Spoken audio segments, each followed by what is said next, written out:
Listen, last call. Drink him if you got him. Let's go back to your place and you can take advantage of my poor judgment. I depend on your poor judgment. 1998 New York City is such a vibe in this movie. It like courses through it. It helps bring some of that chaotic energy. You guys all shot on location in New York City. So I'm curious, what was something that the city gave you that you were then able to bring to the performance of your character? Zoe, I'll start with you. Being in New York just has, such energy, and shooting outside, and especially when we would shoot on a weekend outside, it was just like magnetic, when a night shoot, we're out there 3, 4 in the morning. So it's like, you kind of see people like going to dinner, and then like a couple hours go by and they're going out, and then they're coming home from going out. And it like gave us a lot of entertainment. Yeah, primarily right before the sun comes up. Oh yeah, that group, messy. Yeah, that was really fun. For me, I mean, it's the same thing. And across the board, I look at all the different pockets of the city that we got to film in. So everything from the East Village at night, and there's some scenes where I'm drunk on the street, and then we have a bunch of other people who are actually drunk on the street. So that kind of fed the whole chaos inside. And then Coney Island, being out there, and we also, our first time hanging out was in Coney Island. Yeah, Darren took us to Coney Island. Darren took us out there. So then, it was fun. So that kind of instilled a love for it out there. And then, filming on the beach out there. I mean, everything, Flushing Meadows, it was just amazing. Yeah. You get your ass kicked in this film a little bit. I admire the performance. Thank you. But I'm curious, what is more challenging, kicking ass or getting your ass kicked? You end up with more bruises getting your ass kicked. You feel like take the hits and fall and stuff. Yeah. Sometimes you'll do it once and you'll go, that didn't feel real. And then you go, all right, let's take off some padding. And then you do it again, and then you're like, okay, I really got to throw myself down. And you end up getting to a point to where it's going to be on camera forever. You want it to be as real as possible. Committed. Yeah, so but I did that as a kid when I was playing pretend. Yeah. Yeah. I like a little bit of the masochist inside. Is it? Yeah. No, but it was admirable. I thought you did a good job. Thank you. Zoe, I love that you play a paramedic, because I feel like it's a paramedic's job to stay calm amidst chaos. Yeah. And there's so much chaos in this film, but your character is that calm. I mean, what was the trick to sort of maintaining that calmness in her? I mean, I think Yvonne is a very straightforward person, and I think it's interesting, like someone who wants to be a paramedic, someone that wants to take care of people in these moments of chaos, especially in New York City, Yeah, there's just like this softness to her, but also this straightforwardness to get things done that comes from a loving place. Yeah, I was kind of infused into the character. I geeked out on the filmmaking in this film. I thought the photography was brilliant. It was pretty awesome. You've both worked with some amazing directors in your career. Zoe, you are a filmmaker yourself. Shout out Blink Twice if you haven't watched it yet. Thank you. But and Zoe, I'll start with you. Was there a moment on this set that you really geeked out about the filmmaking, the craft that was happening? It is an Aronofsky set. I mean, the whole time, Matty Libertique is one of my favorite DPs. I'm a huge fan of his. And so, knowing I was going to get to be on set with him was really exciting. And so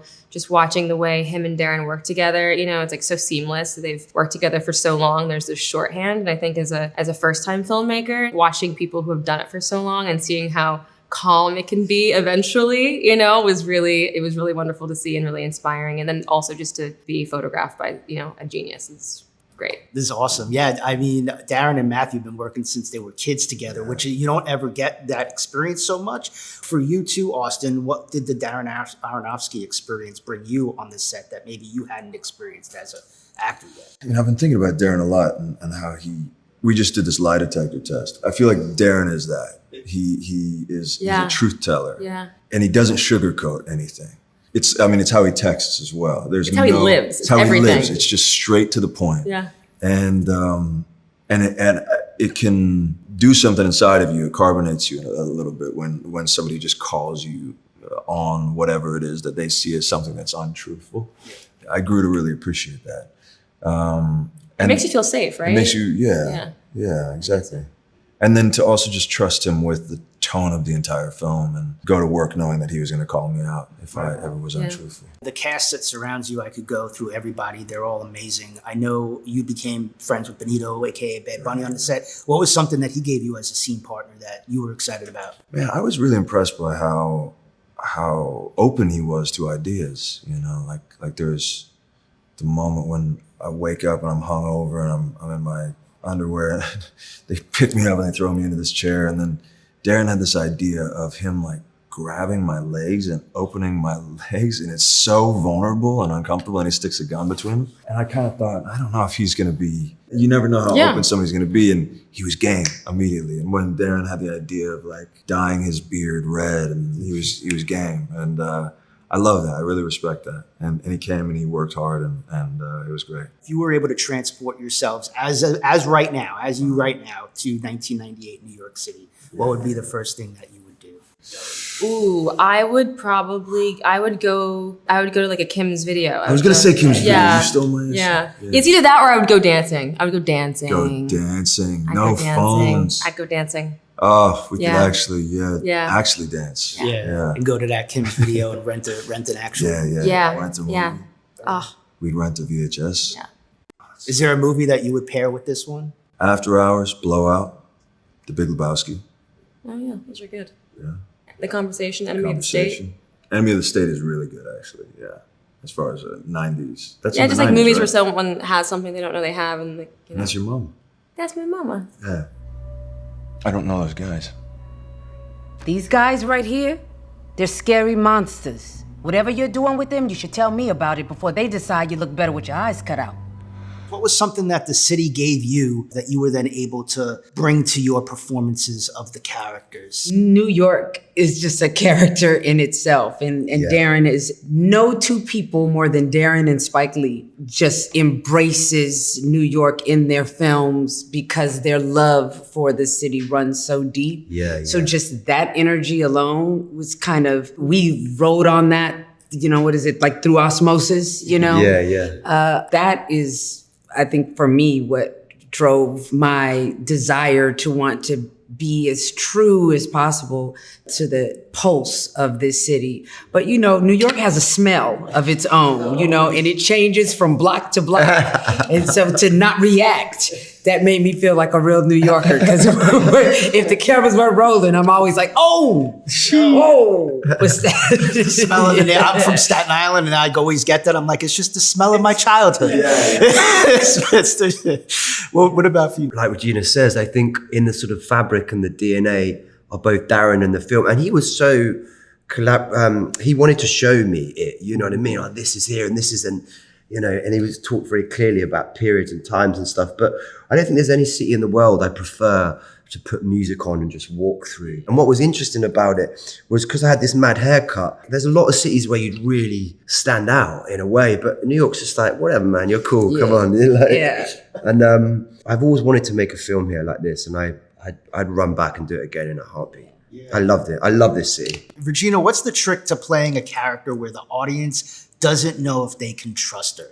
Part of the reason why Darren cast me is because I think just anyone that's followed me as a person probably feels like they can trust me. I would say that I'm a trustworthy person. Yeah, and I think that that's part of the key, to put someone who's typically known as trustworthy in a space that maybe she is, maybe she isn't, is good on Darren's part. But then for me as an actor, it was just fascinating to play that line, I think I employed some of the things that I learned from detectives and officers in LA when I was in Southland. And one of those things that detectives always told me is that it's so much psychology involved in cracking the case. So you're always kind of trying to get into a person's head to crack the case. And so I really remembered that and tried to walk that line. I kind of want an oral history on the Mohawk. How many different Mohawks did you all try? What was the version where you're like, this is it, this is the one? There was a lot, man. Like, I wanted to, and props to John, actually, he was the head of hair and makeup. He had such a clear vision of it, and he wanted it to be the color that it was. And I was really, I think I was afraid, because I had long brown hair when I came in, and Darren's like, he took me aside one day, he's like, dude, it's coming off, man. And we did it kind of incrementally. First, it was going to be blonde. Then I wanted it to be pink. And John, to his credit, was like, look, it's got to be this sort of lime green, yellow, because that is the essence of the punk color. So there was a lot of incremations of it, so to speak. And it was a real collaborative process. And I have to say, it was really led by John and his courage to push me over the edge with it. I love being a bystander, watching you go through man. Because remember, I'd be like, what the f***, man? Okay, I'll do it. Do either of you have like a fun cat story? That cat is a scene stealer. I mean, it wasn't me. Like weirdly, because it's my cat, I never had to pick the cat up, nothing. It was all Regina, really. But the thing is, right, Regina's got a cat, a gun, there's a car going past, there's people running off. And I don't like cats. I love animals, and you definitely want everyone to care for the cat.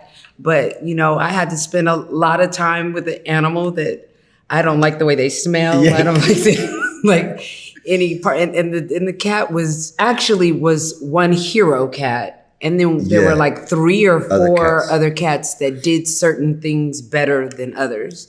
And so the hero cat had to be the biggest cat. Yeah, baby. She was like a wolf. Oh my God. Exactly. She was so heavy. You'd never know though. We survived. You just.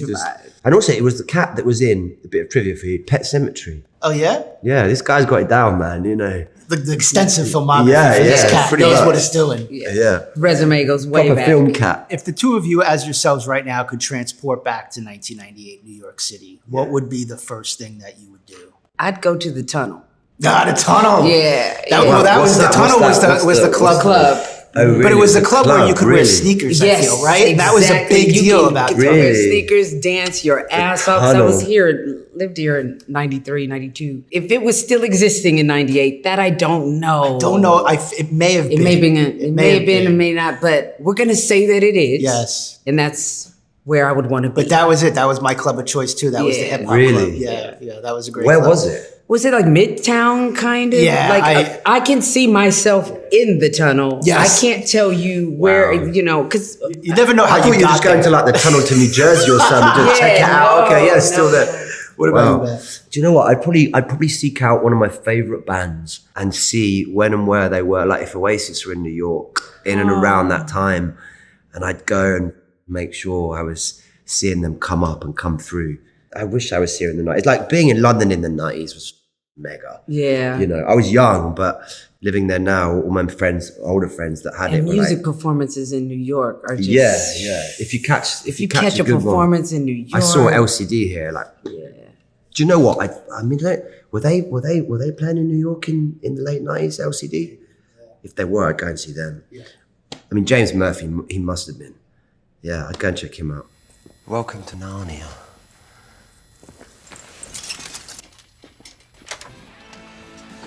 Supposed to do the big split day I left.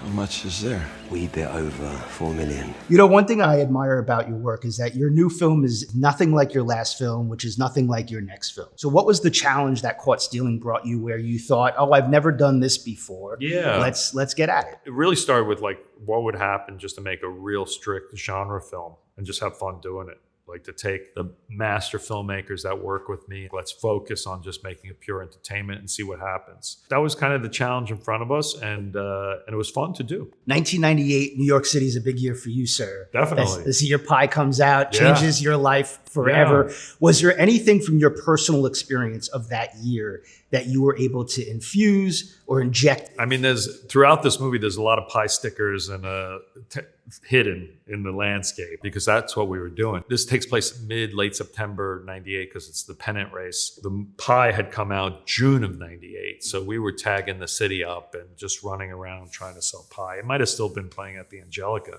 I have lots of vivid memories because I was like living a good life back then and excited, and that energy that was going on was so much fun to revisit. Yeah, it was cool. And I imagine that year was just a fun year. Yeah, for you to kind of sink into in this. Yeah, I don't remember what. I should probably look back and see if I have any journals of what I was actually doing on those dates. It was very vivid. There was a lot of hope. If you remember, it was like, I joke often that the 90s in New York was peak humanity because in 98, our biggest fear was Y2K.